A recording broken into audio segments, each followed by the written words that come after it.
everyone. Looks like we have a good number of folks online. So before we get started, I'm just going to do a quick intro and announcements. My name is Pete Eberle with the Colorado Renewable Energy Society, CRES, and I want to thank everyone for joining us here tonight.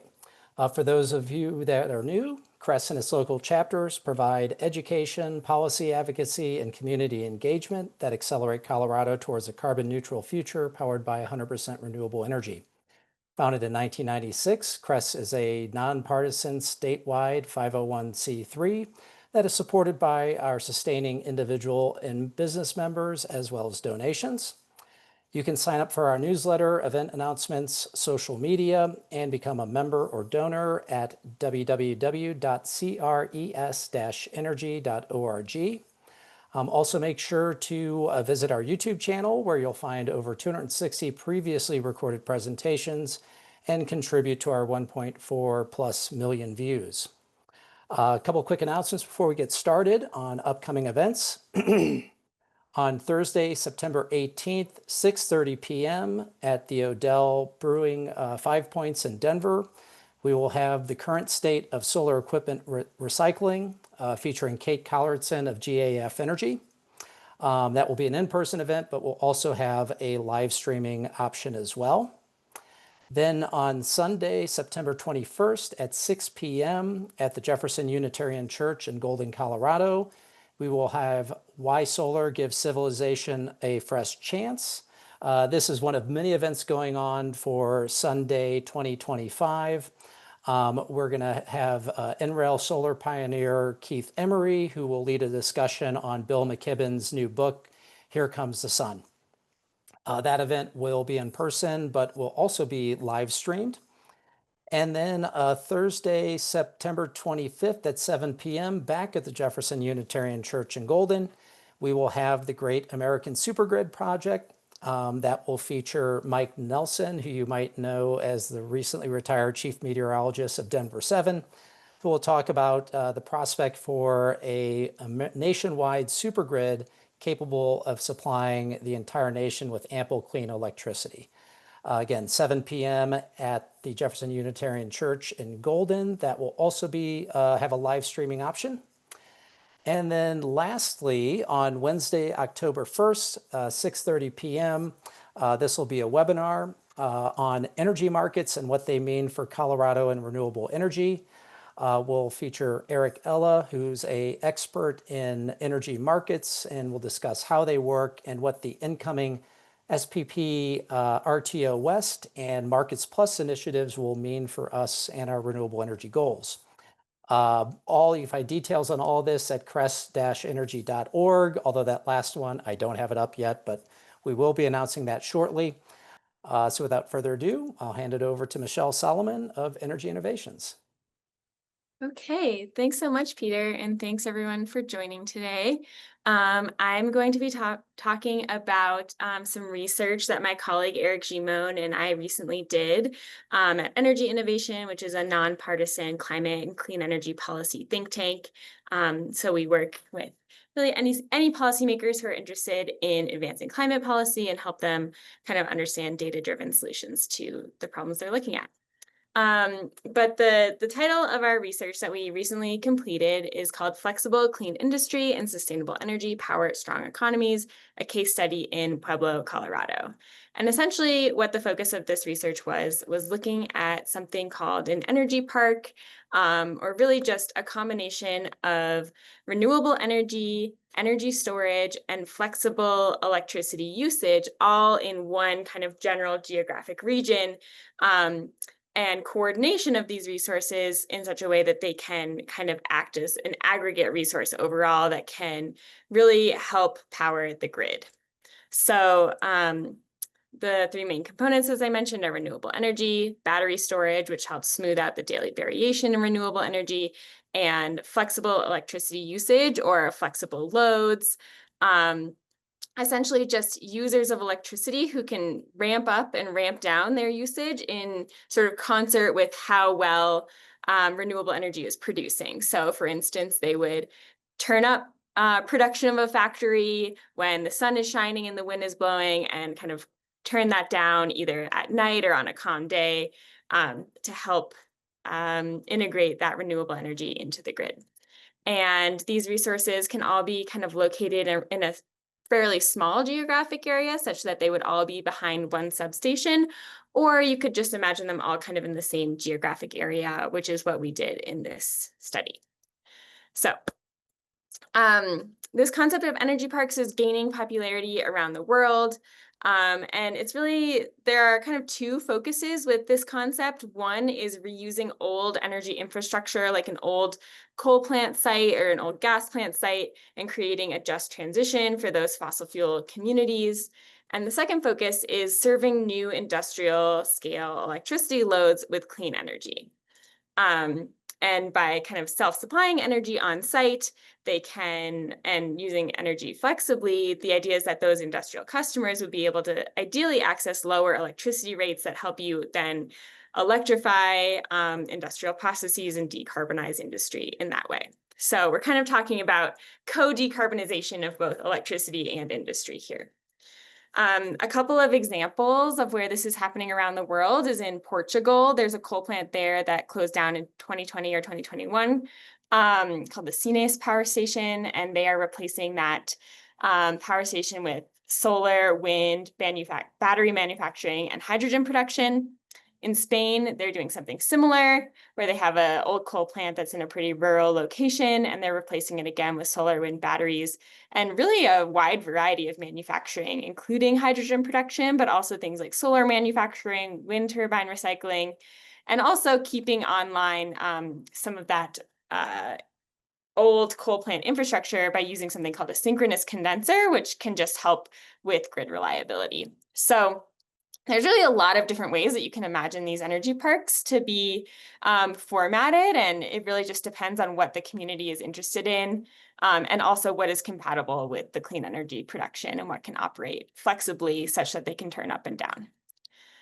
So we focused our modeling on Pueblo for this case study for an energy park. And we did that because Pueblo, as many of you likely know, has the site of the Comanche coal plant, and particularly the Comanche Unit 3 coal-fired generator, which is scheduled to be retired in 2031. There's two other generators that are kind of retiring around now, but the sort of like forward-looking is what to do about Comanche 3 retirement. And this has been in discussions at the Public Utilities Commission and in Pueblo community meetings and things like that. So at the end of the day, the community is looking for a replacement for the jobs and tax revenue that the coal plant provides, and the utility, Xcel, needs to replace the energy generated by that coal plant. So that's kind of the primary reason why we looked at Pueblo. And in addition to that, Pueblo is also very well connected to existing grid infrastructure and has an existing industrial customer base that you could imagine kind of being more compatible with an energy park. And Pueblo also has really strong renewable energy resources. Right in the county, there's really good solar resources. But if you look, further to the southeast of Colorado, there's even stronger wind resources. So you could imagine Pueblo being kind of a collector for those wind resources in the southeast of the state. So that's why we looked at Pueblo for our study. And I'll just highlight some of the benefits before getting into the details of the modeling. But essentially what we found is that jobs and tax revenue from the energy park that we modeled, as well as new industrial customers, could exceed those provided by the original coal plant. We estimate that there could be over 300 high-quality jobs created and up to 40 million in annual property tax revenue. Another really key benefit is because all of this is happening kind of like on site, the energy generated by the energy park, a lot of it stays in the community and drives economic activity there. So instead of just relying on a power plant to provide your economic activity, you're actually using cheap power to stimulate new industry, and that's what creates your economic activity, ultimately creating kind of a more resilient economy in the long term that doesn't just depend on this one power plant. We also find that this is an incremental approach that can be built over time, reducing the risk of materialization of a single technology. It's because a lot of it depends on things that we have right now, like wind and solar and batteries. you don't have to wait to start building. You can start building today and slowly piece it together over time. The flexible operation of the energy park can help balance other resources that Excel plans to add to the grid, like other renewable resources. And then we also find that there could be some pretty big benefits here in cost, and electricity ratepayers in Colorado could actually pay less than they would for other new resources because the new industrial customers are also paying for that electricity, and oftentimes electricity that would otherwise be wasted. So it reduces the cost overall. Okay, so one more quick aside before I dive into our results. But I just wanted to take a step back and talk a little bit about what we mean by flexible industry, by flexible electricity users, flexible loads, all of these terms. What exactly does that mean? And in at least our study, there were two specific types of flexible industry that we modeled. One being high temperature heat customers. So these are industries that are using a lot of heat. And you wouldn't necessarily think that these industries can be flexible. And at the end of the day, they don't actually need to be operating flexibly to be integrated into something like this renewable energy park concept, because there's a technology called a thermal battery that can actually take in electricity flexibly when the sun is shining, when the wind is blowing, but output a steady stream of heat. So even though the battery is operating flexibly, the industrial customer doesn't actually see that sort of flexible operation, and they can just continue operating as normal. So some existing heat customers in Pueblo, for instance, are the Eberle steel mill. There's a cement plant. There's also this is where big potential for new industry comes as well. Like breweries and distilleries are often using thermal batteries in this way. Biodiesel, process heat, things like that. And then here on the right, there's just a schematic of essentially how this thermal battery works. And it's kind of just a box that's full of something that can store heat really well. Some of the batteries use molten salts, some of them use graphite, and they essentially run wires through that box of material and heat it up with electricity from the grid. And then there are kind of like multiple different outputs that could use energy, but for the ones that would be supplying industrial heat to customers, they essentially would output hot gas directly from that box. So that's a thermal battery. And then the other type of flexible industry, flexible electricity user that we modeled is clean hydrogen production.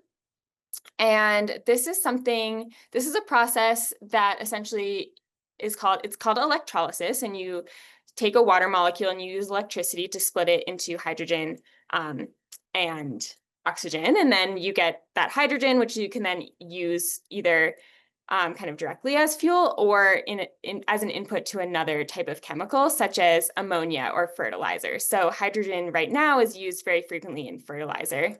And the good thing about hydrogen is that because I guess when we originally did this modeling, it was when the clean hydrogen tax credit still existed. And in order to qualify for that, you actually needed to operate flexibly because you needed to create your hydrogen with almost entirely renewable energy. But the point is that hydrogen can be created in a very kind of non-time sensitive way. So you can turn it on when solar and wind are really readily available. And there's a company right now called Talos Renewables that's building green ammonia facilities across the Midwest. So that was kind of like one of our model industrial customers.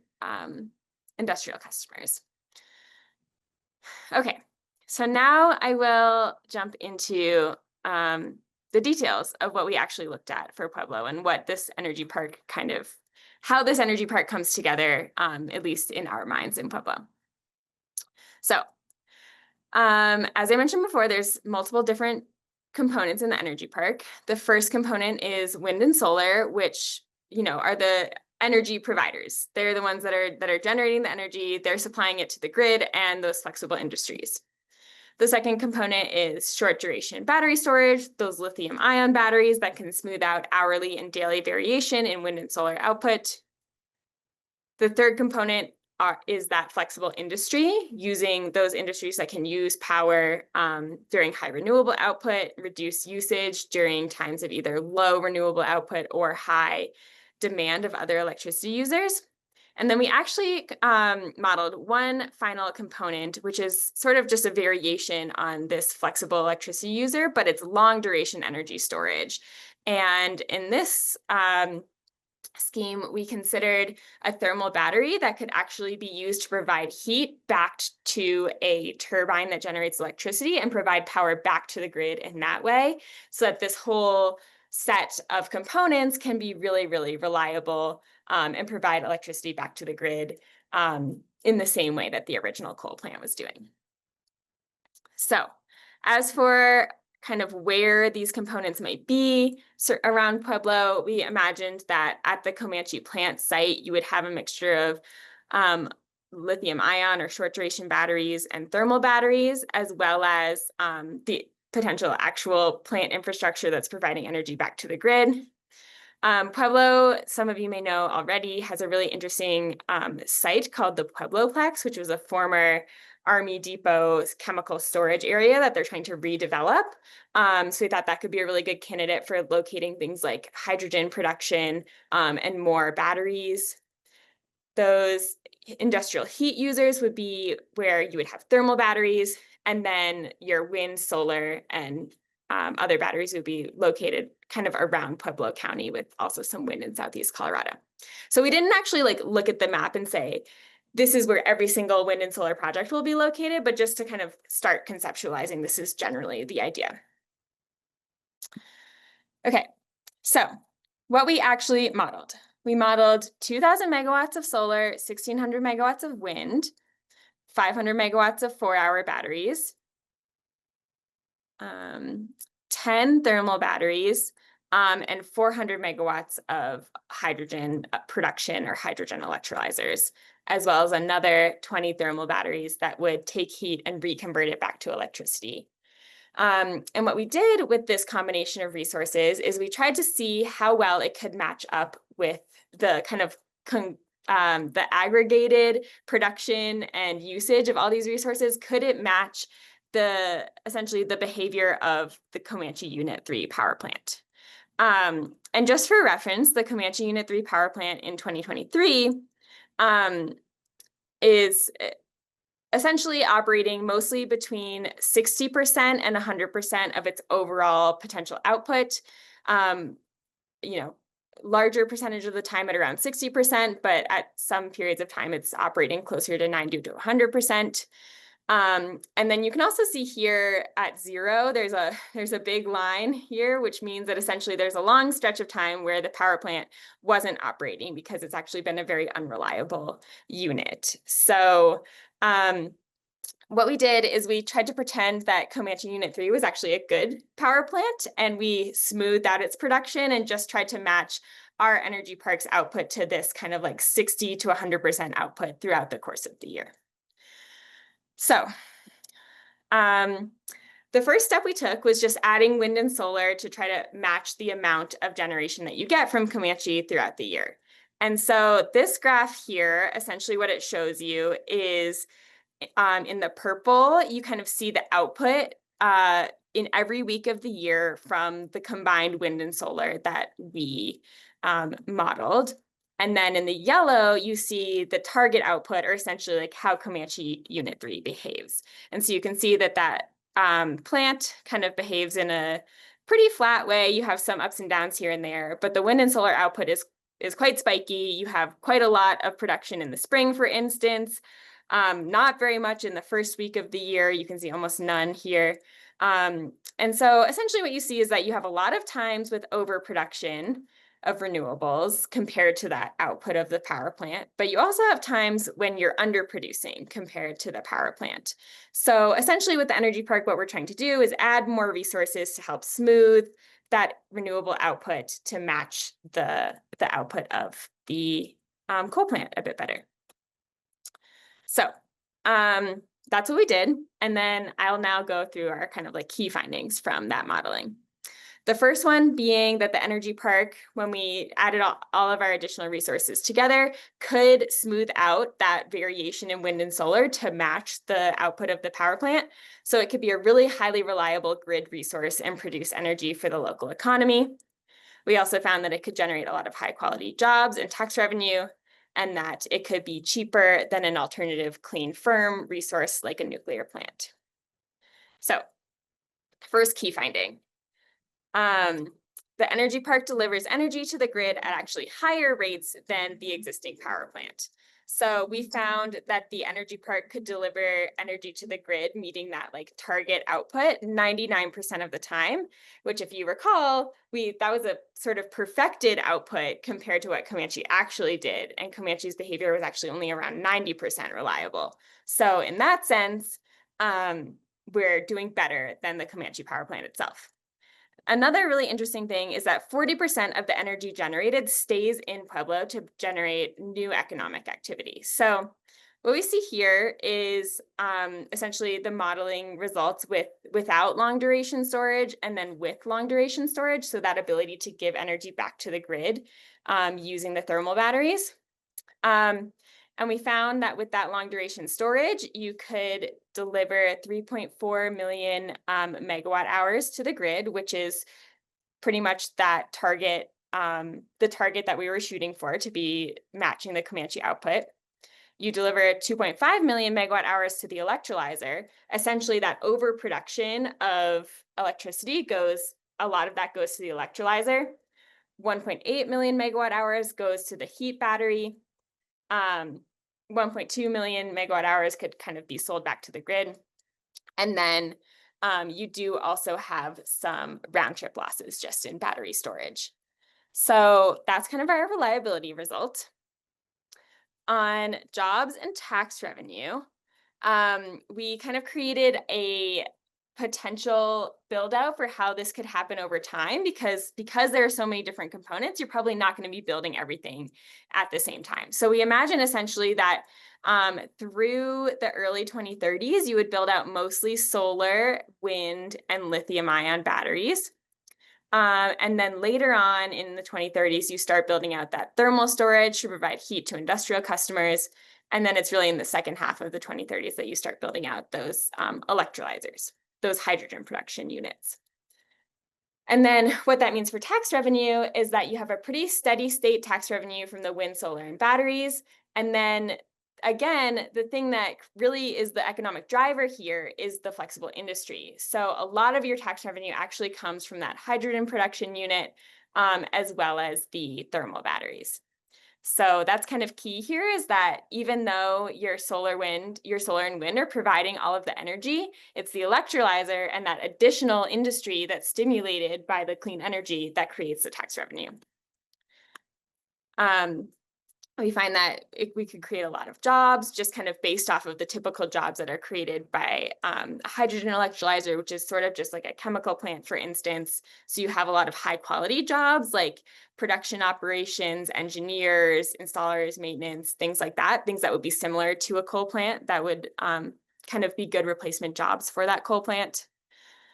And then finally on costs, we found that the overall costs of building all of these things, of building 2,000 megawatts of solar, 1,600 megawatts of wind, 500 megawatts of batteries, 30 thermal batteries, and a 400 megawatt hydrogen electrolyzer would all be less than building one 500 megawatt nuclear plant.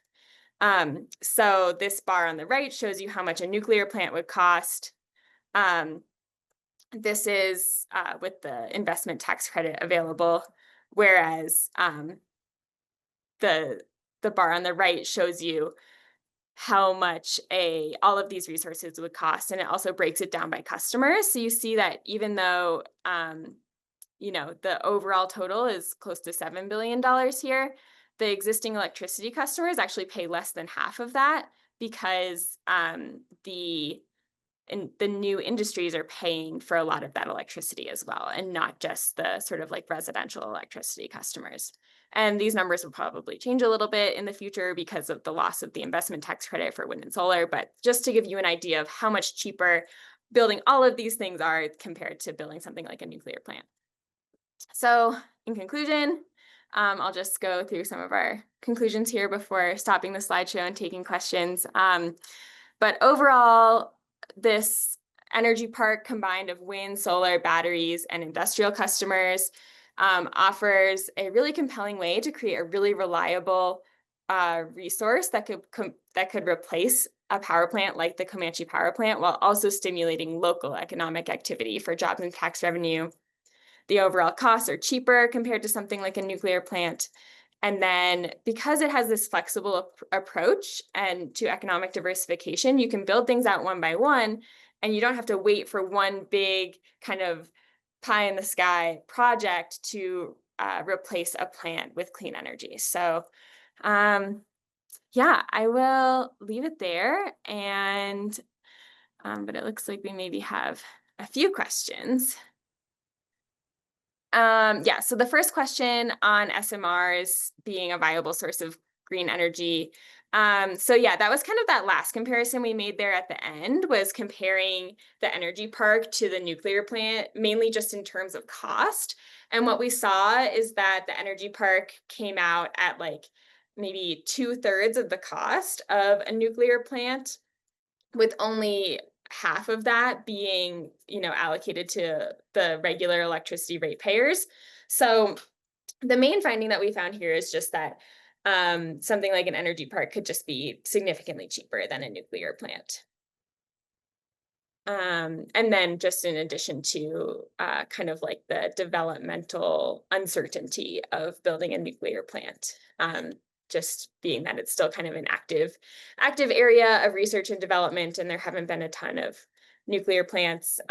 While this kind of concept of an energy park is relatively new, of putting all these things together, all of these technologies exist and are starting to be put together in these ways. So just there's a lot less kind of like technology materialization and commercialization risk here. Um, okay. The next question is, it looks a lot like a microgrid. What is the difference? The main difference is probably just the scale. A microgrid is just a little bit smaller. Also just the focus on kind of industry is a bit different here, and the potential to be operating really flexibly and even giving electricity back to the grid. So it is kind of like similar conceptually, but just like there are some subtle differences, just in terms of like scale and exact behavior.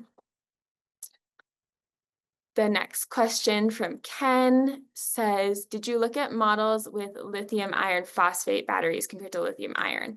Oh, we don't really compare specific like lithium ion chemistries in this modeling. So it could be lithium iron phosphate. It could be, I think it probably would be lithium iron phosphate, just because I think those are the more common ones being used for the grid these days. But we didn't really do any sensitivities of like different lithium ion battery chemistries, just like choosing which ones are the cheapest right now.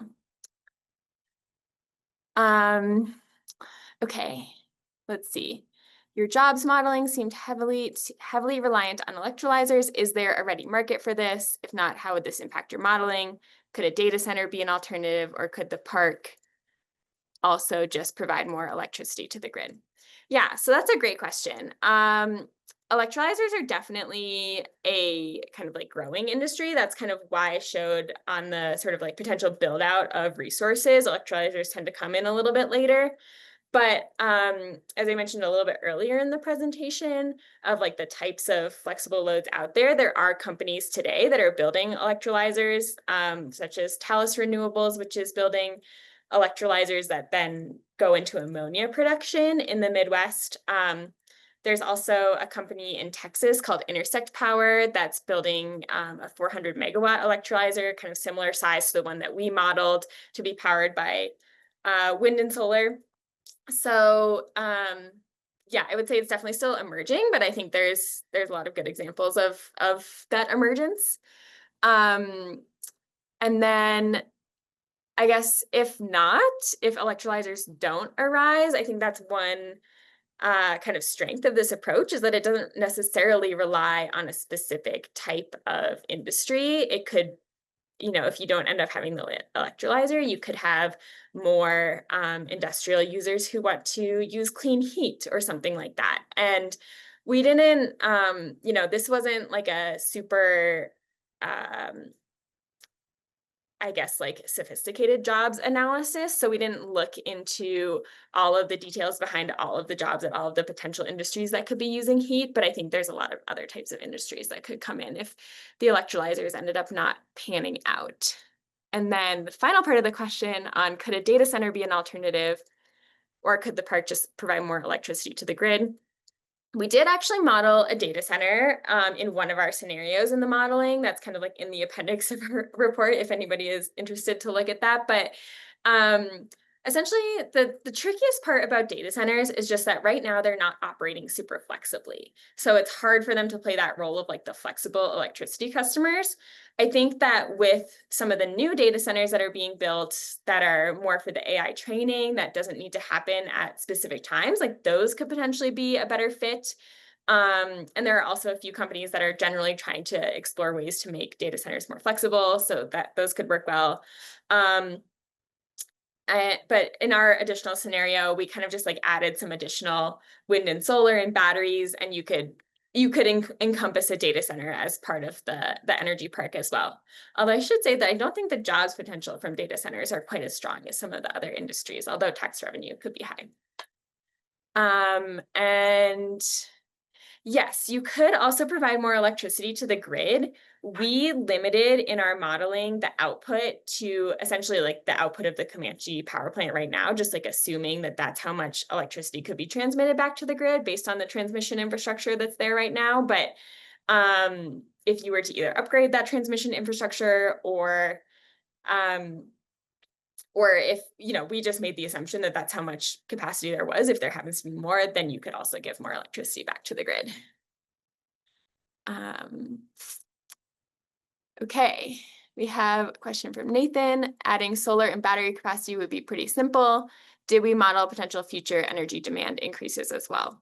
So we didn't like model the whole electricity grid or anything like that. So we didn't like have a projection for like, here's how much demand would increase in the future.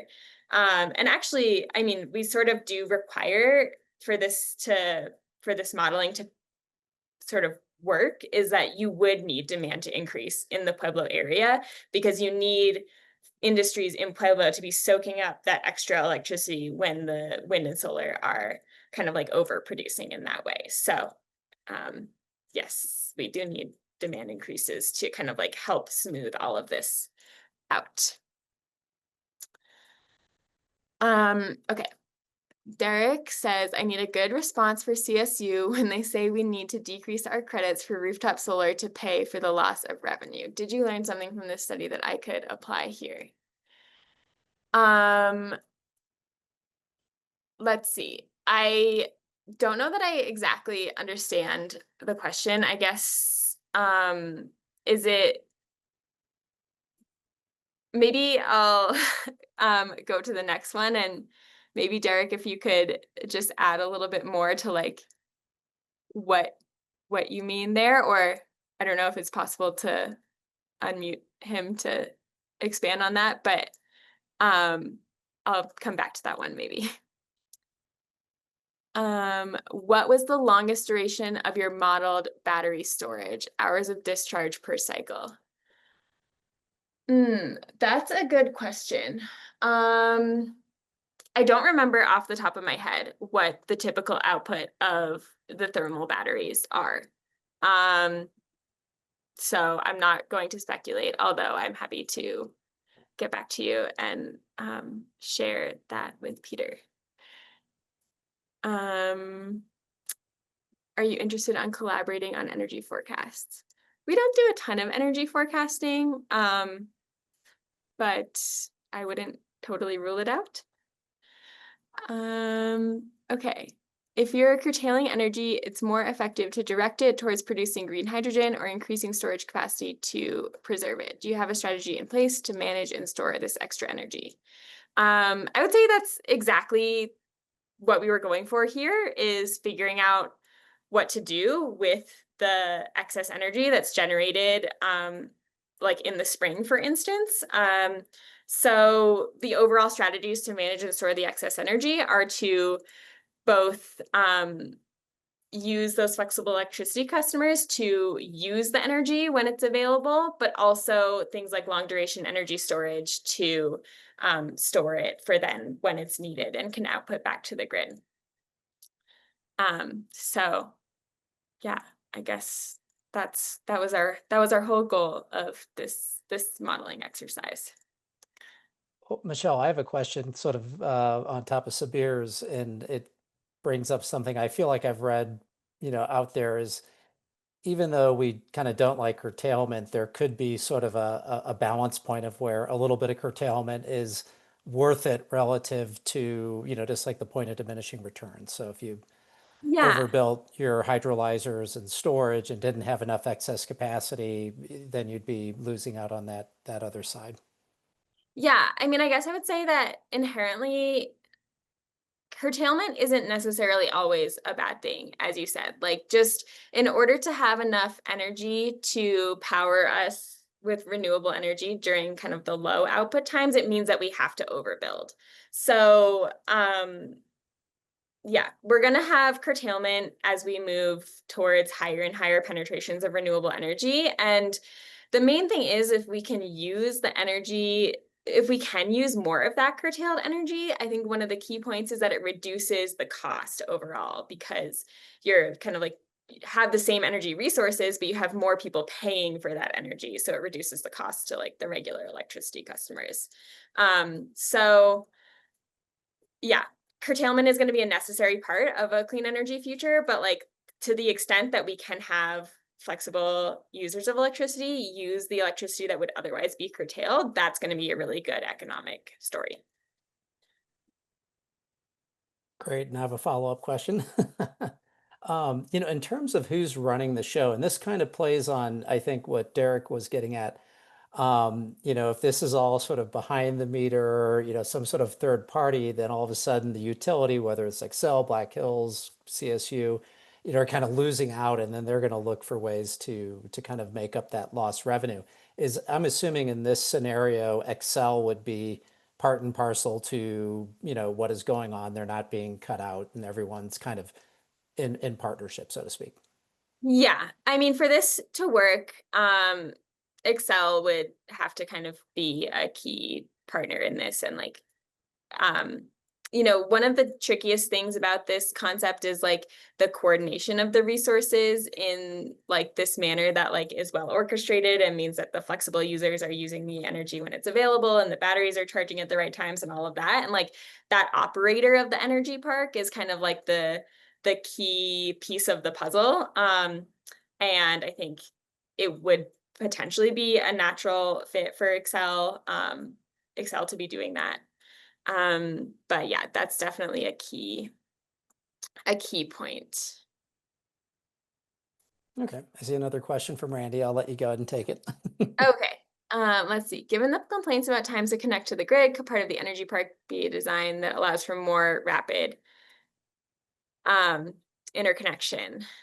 Yes, definitely. That is kind of like one of the main reasons I think why people are looking at redeveloping old fossil fuel sites for these types of arrangements is because interconnection infrastructure is already there. So in theory, you don't have to kind of like build a ton of new infrastructure to interconnect, and it can be a little bit quicker.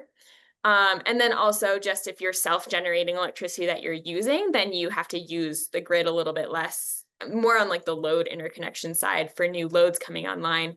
They can sometimes get interconnected faster if they are bringing their own electricity resources, and especially if they can kind of like avoid using a ton of electricity during peak times. So definitely hoping that it could be a way to accelerate interconnection.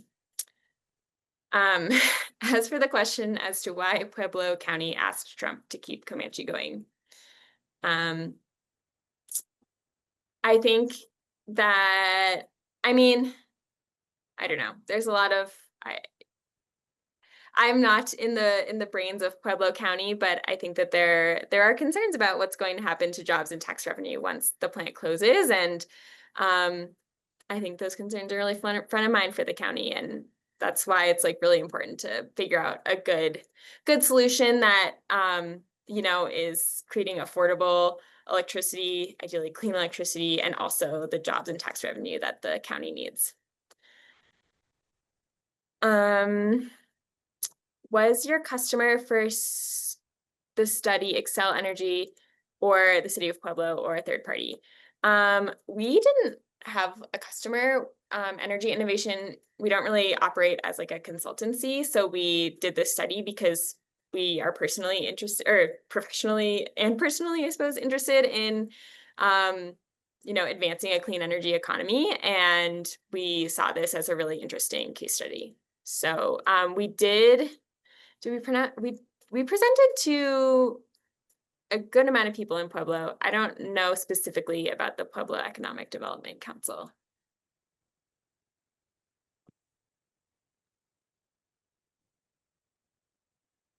Okay, any other questions before we go ahead and wrap it up?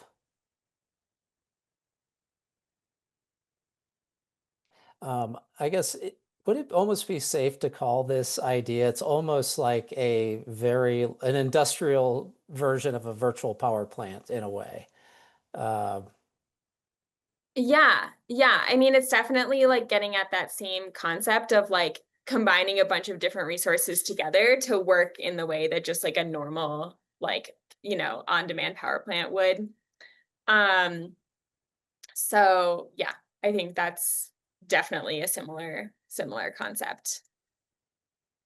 Okay, well, if there are no more questions, Michelle, we really appreciate you presenting on this, and we're all pulling for this and or any other great ideas to help Pueblo move beyond Comanche, which, as you mentioned, has not been a terribly reliable plant to begin with, and hopefully be able to do so and transition along with several other communities here in Colorado that hopefully can learn from this. So I know Cress and our policy team and our allies are all pulling for this, and again, hopefully keeping things going in the right direction. And lastly, I want to thank everyone for joining us. I will make sure that the recording is in the follow-up emails, so that should be out tomorrow morning probably if you need to rewatch. So Michelle, thanks again, and have a good evening, and everyone have a good evening as well. Yeah, thanks so much for having me, and yeah, have a good evening, everyone.